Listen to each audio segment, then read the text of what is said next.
Welcome to NS TV నేను రాజీవ్ ముందుగా headlines చూద్దాం. అల్లూరి సీతారామరాజు జిల్లా రంపచోడవరం డివిజన్ మారేడుమిల్లి వెళ్లే దారిలో రెండవ వ్యూ పాయింట్ రాములవారి విగ్రహాలు దాటాక వచ్చే టర్నింగ్ రోడ్డుకి అడ్డంగా లారీ బోల్తా.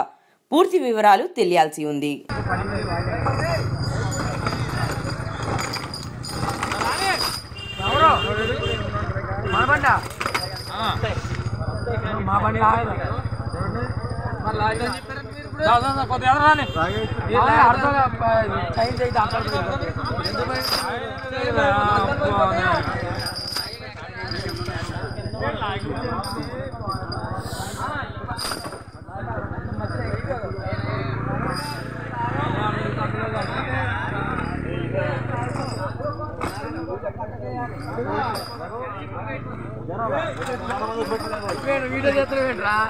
ఏమైంది అది తీసేయండిరా.